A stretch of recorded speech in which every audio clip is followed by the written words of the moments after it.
Hello everyone, welcome to physics classes. I am Sarabdeep Kaur Sidhu here. So today our topic is magnetism in solids, classification of magnetic materials, or we can say comparison between magnetic materials. So this topic is very important for plus 2 medical, non-medical students, B.Sc 1, 2, 3 and even for engineering students. And always one question will come in competitive exams, that material is given to us and you have to find out the material is paramagnetic or diamagnetic. So we will discuss also that. So what are magnetic materials? The materials which are magnetized under the effect of magnetic field are called magnetic materials. So according to some properties like susceptibility, relative permeability and their behavior when we apply magnetic field, the materials are classified, magnetic materials are classified as diamagnetic material, paramagnetic material, ferromagnetic material, anti-ferromagnetic materials, and fifth is ferrimagnetic or ferrites. Clear? So first is diamagnetic. First is diamagnetic. They are feebly repelled by magnetic field or a magnet. Why they are feebly repelled by a magnetic field? Because in a solid there are atoms or molecules. In an atom there are electrons, and electrons have two types of motion. Which two types of motions? Spin motion and orbital motion. Spin around itself and orbital around the orbits. So according to that motions, there is two types of dipole moments, that are MS and ML. MS and ML. So MS is due to spin and this is due to ML is due to orbital. And in diamagnetic materials, MS and ML, the value of MS and ML is equal but in opposite direction. So equal but in opposite direction, so when we add the dipole moment, equal and opposite, so net dipole moment is 0 in the case of diamagnetic material. That's why we say that they are feebly repelled by a magnetic field or a magnet. Clear? Then is feebly attracted by a magnetic field. They have a dipole moment because MS and ML, they are in same direction, so they have small dipole moment, but dipoles are randomly oriented. And in a ferromagnetic materials, they are strongly attracted by a magnetic field. They have permanent dipole moment. Clear? Then second, then is antiferromagnetic materials. So they are the materials having adjacent magnetic dipole moments equal and opposite in an alternate manner. Means neighboring atoms have spin equal but in opposite direction. Because see here, this is up, this is down, this is up, this is down, this is up, this is down. So net dipole moment is 0. Here there is no magnetization in antiferromagnetic materials. For example, we can say that manganese oxide, iron oxide and nickel oxide. Clear? And then is ferrimagnetic materials or ferrites. These are very important materials. They are the materials having, which is a combination of ferromagnetic and anti-ferromagnetic material. How? In this case, spins of two sublattices have different magnitudes, so that spins do not cancel each other. So this is more, this is downward but less than this. This is up, this is down, this is up, this is down. So up is more than down, so there is a net magnetization. Clear? For example, magnetite Fe3O4, and these materials are used for high frequencies, even up to microwaves, and they have very practical applications, ferrites. Clear? So this is the definition of 5 types of materials. Then second point of difference between di, para and ferro, that is these are the materials which when placed in a magnetic field are weakly magnetized in a direction opposite to that of applied magnetic field. Clear? Opposite to applied magnetic field. So this is a diamagnetic material and we apply a field in this direction. So induced magnetic field by a diamagnetic material is in opposite direction. Clear? And in this, these are the materials which placed in a magnetic field are weakly magnetized in a direction of applied magnetic field. So this is applied magnetic field, and this is induced by this, so in the same direction. And in ferromagnetic materials, they possess spontaneous magnetization, or we can say that net dipole moment, net magnetic moment, even in the absence of magnetic field, so they retain magnetization. Clear ji? And strongly magnetized, these are weakly magnetized, these are strongly. Why they are strongly magnetized? Why not paramagnetic materials? This is due to domain theory. So in a domain theory, suppose we have for ferromagnetic materials, suppose this is a domain. Domain means this is 1, 2, 3, 4 domains. Domains means the number or cluster of atoms which have dipoles in the same direction. For example, this domain have dipoles in this direction, atom dipoles, and this has in downward direction, and this is in this direction. Clear ji? And this is in downward direction, domains. And when we apply a field in this direction, then the dipoles in a domain are aligned themselves in the direction of magnetic field, like this. More is the like this. More is in this direction, which is the applied field, and less are in other directions.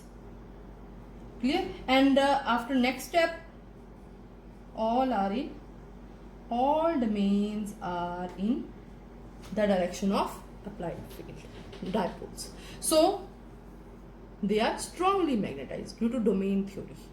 Clear ji? So why ferromagnetic materials are strongly magnetized. Clear ji? Then is third difference, they have paired electrons, or solid have even number of electrons except oxygen. Clear ji? So paired electrons, so these are unpaired electrons. Generally odd number of electrons, but not always. More number of unpaired electrons, more is a paramagnetic electron, and this is more number of unpaired electrons than ferromagnetic. Fourth case, when placed in a magnetic field, the magnetic lines of forces tends to avoid the material, tends to avoid the substance. So this is a diamagnetic material, these are the magnetic lines of forces. So magnetic lines of forces not passing through this material, that goes upwards, this goes downward. So avoiding the diamagnetic materials. Clear?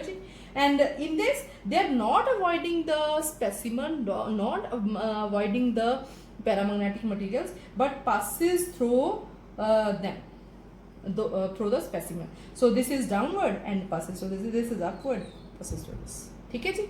And here lines of force tend to crowd into the specimen. Here is passes through a material rather than avoiding. Here avoid the substance, and here is crowd into the specimen. Crowded ho jati hai. Clear ji? Then is about also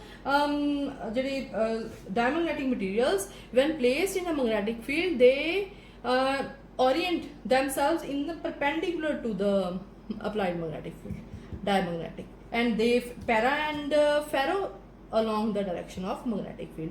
Also in the case of U-tube, if we take a U-tube like this and we put a diamagnetic solution in this U-tube like this is a diamagnetic solution, and one arm of U-tube is placed between a magnet, poles of a magnet, north and south. Then what will happen? The solution in this side decreases, and solution level of solution, and in this side increases. Clear?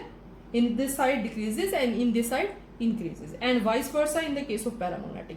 When paramagnetic solution is placed in a U-tube and one arm is placed between the poles of a magnet, then that arm, the solution in that arm increases and other arm decreases, because they are attracted by a magnetic field, they are repelled by a magnetic field. Clear? Or magnet. And in ferromagnetic materials are not in a liquefied form. Clear? Then is susceptibility. Susceptibility is less than 0 here in a diamagnetic materials, between -1 to 0. Susceptibility, we know that is the in ratio of intensity of magnetization, that is M, and applied magnetic field strength or magnetic field. Clear? And in this case, paramagnetic susceptibility is greater than 0, but less than 1, or between 0 and 1. Clear? This is between positive value, between 0 and 1. In this case, this is negative value. I have also studied in superconductors case. Okay, clear? We have studied in superconductivity also that superconductors are diamagnetic in behavior because the susceptibility is -1. Clear ji? Here is positive value, here is positive value, but large value than paramagnetic materials and greater than 1 have a large value. And next about relative permeability, we know the relation between susceptibility and mu r is the relative permeability, that is susceptibility is equal to mu r minus 1. So when we put the values of susceptibility less than 0 here, what we get these between the values -1 and 0 susceptibilities, then mu r is between 0 and 1. Here is greater than 1 relative permeability. This is larger value than paramagnetic materials, and permeability in this case is not constant, as magnetic induction do not vary linearly with H, we know. Clear? Then is the next point, diamagnetic materials, they do not obey Curie law. Curie law means susceptibility is independent of temperature. Susceptibility is independent of temperature, very important. Susceptibility depends upon atomic number of electrons present, atomic number. Clear? And they obey Curie law. Susceptibility is inversely proportional to temperature. When temperature increases, susceptibility decreases. And also at lower temperature, susceptibility is equal to C over T minus theta. This is also in ferromagnetic case. And when theta is paramagnetic Curie temperature, and when T is less than theta, the material changes to diamagnetic. Clear? They are stable, or we can say that show spontaneous magnetization only below a critical temperature called Curie temperature, and above critical temperature, which is called ferromagnetic Curie temperature, TF. They behave as a paramagnetic materials. They behave as a paramagnetic material, and temperature dependence of susceptibility for ferromagnetic material is said to be complex. Clear?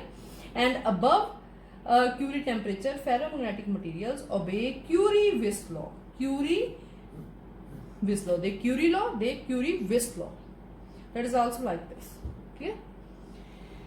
Then is the examples. Very important. Superconductors. Clear? Inert gases, bismuth, that is a diamagnetic in nature, strongly diamagnetic material. Copper, zinc, gold, silver, because they are superconductors. And for example, paramagnetic material, aluminium, potassium, rare earth elements, aluminium having atomic number 13, I say. Then is ferromagnetic, there are iron, cobalt, nickel, chromium dioxide. Chromium dioxide in old times it is used in magnetic tapes of a tape recorder. Clear? Because they retain magnetism. Because they have ferromagnetic domains, they are strongly magnetized. Diamagnetic and paramagnetic loses magnetization, paramagnetic also loses magnetization. So they have also hysteresis curve between B and H. So this property, hysteresis curve, used for making these materials, used for making permanent magnets, cores of the transformers which use on there, and electromagnets. Yeah. So this is a comparison. Now question come in the exam, whether a given material is dia or para. So a long method is find electronic configuration, then find out valence or unpaired electrons, then if paired then diamagnetic, if unpaired then paramagnetic. But easy method, what is the easy method? Find out even if there is even number of electrons, then is dia. If there is odd number of electrons, then is para. Except the case of oxygen that have even number of electrons 16, but is a paramagnetic material. Clear? So I hope you enjoyed my lecture. So thank you very much.